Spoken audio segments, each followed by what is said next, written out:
আসসালামু আলাইকুম। বাংলাদেশ বেতার সিলেট সংবাদ করছি ফারহানা বেগম।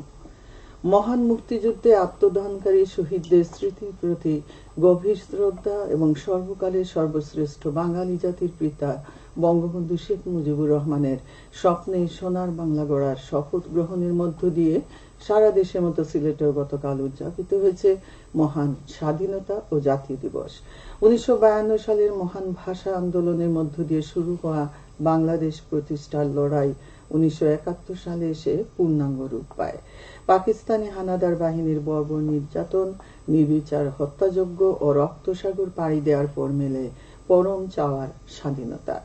এ উপলক্ষে সিলেটেও ব্যাপক কর্মসূচি গ্রহণ করা হয়। প্রত্যুষে 31 বার তপধ্বনির মধ্য দিয়ে দিবসের কর্মসূচির সূচনা হয়।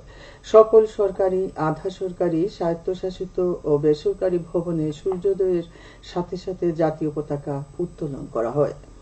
ভোরে সিলেট কেন্দ্রীয় শহীদ মিনারে পুষ্পস্তবক অর্পণ করে শহীদ মিনার বাস্তবায়ন পরিষদ, সিটি কর্পোরেশন, বিভাগীয় কমিশনার, পুলিশ কমিশনার, সিলেটের ডিআইজি, পুলিশ সুপার, বাংলাদেশ বেতার সিলেট কেন্দ্র সহ সরকারি বিভিন্ন কার্যালয় এবং রাজনৈতিক, সামাজিক ও সাংস্কৃতিক সংগঠন। জেলা স্টেডিয়ামে অনুষ্ঠিত হয় কুচকাওয়াজ ও শারীরিক কসরত। এছাড়া মহানগর, জেলা ও উপজেলায় বীর মুক্তিযোদ্ধা এবং শহীদ পরিবারের সদস্যদের সম্বর্ধনা প্রদান করা হয়। ধর্মীয় প্রতিষ্ঠানসমূহে দেশের শান্তি, সমৃদ্ধি ও অগ্রগতি কামনা করে দোয়া ও উপাসনার আয়োজন করা হয়। হাসপাতাল, জেলখানা, শিশু পরিবার, বৃদ্ধাশ্রম, ভবঘুরে প্রতিষ্ঠান ও শিশু দিবাযত্ন কেন্দ্রসমূহে উন্নত মানের খাবার পরিবেশন করা হয়। দিবসের তাৎপর্য তুলে ধরে সংবাদপত্রসমূহ বিশেষ প্রোড়পত্র প্রকাশ করেছে। বাংলাদেশ বেতার ও বাংলাদেশ টেলিভিশন সহ ইলেকট্রনিক মিডিয়ার সমূহ মুক্তিযুদ্ধ ভিত্তিক বিভিন্ন অনুষ্ঠান প্রচার করেছে। দিবসটি উপলক্ষে মৌলভীবাজারে অনুরূপ কর্মসূচি অনুষ্ঠিত হয়। হবিগঞ্জে এই উপলক্ষে জালাল স্টেডিয়ামে অনুষ্ঠিত হয় পতাকা উত্তোলন, কুচকাওয়াজ ও সালাম গ্রহণ। সুনামগঞ্জ জেলা শহর সহ সবকটি উপজেলায়ও অনুরূপ কর্মসূচির মধ্য দিয়ে মহান স্বাধীনতা দিবস উদযাপন করা হয়। দমাতে পারেনি 25শে মার্চের গণহত্যা, ছিনিয়ে এনেছি স্বাধীনতা। মহান মুক্তিযুদ্ধের চেতনায় গড়ি জাতির পিতার স্বপ্নে সোনার বাংলা শীর্ষক আলোচনা সভা অনুষ্ঠিত হয়েছে মৌলভীবাজারে।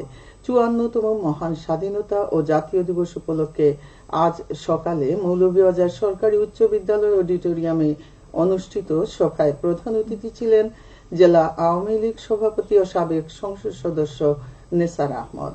বিশেষ অতিথি ছিলেন সাবেক সংসদ সদস্য প্যানেল স্পিকার সৈয়দা সায়রা মহসিন এবং মৌলভীবাজার পৌরসভার মেয়র ফজলুর রহমান। এতে বিভিন্ন রাজনৈতিক দলের নেতৃবর্গ, বীর মুক্তিযোদ্ধা, শহীদ বীর মুক্তিযোদ্ধা পরিবারের সন্তান, জনপ্রতিনিধি সহ বিভিন্ন পেশার 3 শতাধিক ব্যক্তি উপস্থিত ছিলেন। মুক্তিযুদ্ধ বিষয়ক মন্ত্রণালয়ের সহযোগিতায় মুক্তিযোদ্ধা সন্তান কমান্ড কাউন্সিল এর আয়োজন করে। বিশ্ব নাট্য দিবস উপলক্ষে শোভাযাত্রা ও আলোচনা সভা অনুষ্ঠিত হয়েছে মৌলভীবাজারে। আজ সকালে জেলা শিল্পকলা একাডেমি প্রাঙ্গণ থেকে বের হয় বর্ণাঢ্য শোভাযাত্রা। শোভাযাত্রাটি শহরের গুরুত্বপূর্ণ সড়ক প্রদক্ষিণ করে পুনরায় একাডেমি প্রাঙ্গণে এসে শেষ হয়। পরে একাডেমি হল রুমে অনুষ্ঠিত হয় আলোচনা সভা। এতে প্রধান অতিথি ছিলেন সংসদ সদস্য জিল্লুর রহমান। জেলা প্রশাসক ডক্টর উর্মি বিনতে সালামের সভাপতিত্বে অনুষ্ঠিত সভায় বিশেষ অতিথি ছিলেন জেলা পরিষদ চেয়ারম্যান মিসবাউর রহমান ও জেলা পুলিশ সুপার মোহাম্মদ মঞ্জুর রহমান। এতে বিভিন্ন সামাজিক, সাংস্কৃতিক ও নাট্য পরিষদের নেতৃবর্গ, সুশীল সমাজের প্রতিনিধি, সাংবাদিক সহ 2 শতাধিক ব্যক্তি উপস্থিত ছিলেন। জেলা শিল্পকলা একাডেমি ও সম্মিলিত নাট্য পরিষদ যৌথভাবে এর আয়োজন করে। সিলেট সেনানিবাসে সমরাস্ত্র প্রদর্শনীর উদ্বোধন হয়েছে। গতকাল প্রদর্শনী উদ্বোধন করেন সিলেট 17 পদাতিক ডিভিশনের area commander major general Chowdhury Mohammad Azizul Haque Hazari. Sylhet cantonment public school and college সংলগ্ন মাঠে মহান স্বাধীনতা ও জাতীয় দিবস উদযাপনের অংশ হিসেবে এ প্রদর্শনীর আয়োজন করা হয়। এতে বাংলাদেশ সেনাবাহিনী কর্তৃক ব্যবহৃত অত্যাধুনিক অস্ত্র ও সরঞ্জামাদি সমূহ জনসাধারণের জন্য প্রদর্শন করা হয়। এই সমরাস্ত্র প্রদর্শনী সশস্ত্র বাহিনীর সদস্যদের পাশাপাশি সর্বসাধারণের জন্য আগামী 30 মার্চ পর্যন্ত উন্মুক্ত থাকবে। অনুষ্ঠানে সিলেট ও জালালাবাদ সেনানিবাসের ঊর্ধ্বতন সামরিক কর্মকর্তাগণ ও স্থানীয় গণ্যমান্য ব্যক্তিবর্গ উপস্থিত ছিলেন।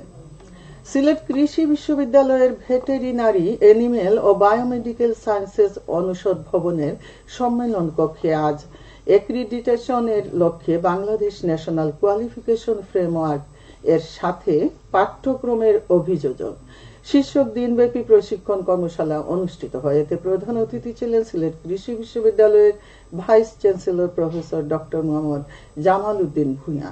প্রশিক্ষণে বিশ্ববিদ্যালয়ের শিক্ষক সহ 30 জন প্রশিক্ষণার্থী অংশগ্রহণ করেন। খেলার খবর ফুটবল।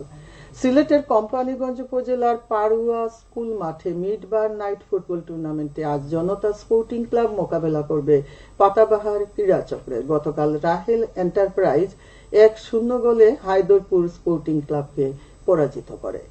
সেহরি ও ইফতারের সময়সূচি। সিলেট ও এর পার্শ্ববর্তী এলাকায় আজ ইফতার সন্ধ্যে 6:10 এবং আগামীকাল সেহরির শেষ সময় ভোর 4:30। সবশেষে আবহাওয়া। সন্ধ্যে 6টা পর্যন্ত পূর্বাভাসে বলা হয়েছে সিলেট সহ পার্শ্ববর্তী এলাকার জন্য কোনো সতর্কবাণী নেই এবং কোনো সংকেত দেখাতে হবে না। আজ সিলেটে সূর্যোদয় হয়েছে 5:49 এবং সূর্য অস্ত যাবে সন্ধ্যে 6:07। সংবাদ শেষ হলো। পরবর্তী স্থানীয় সংবাদ প্রচারিত হবে সন্ধ্যে 7টায়।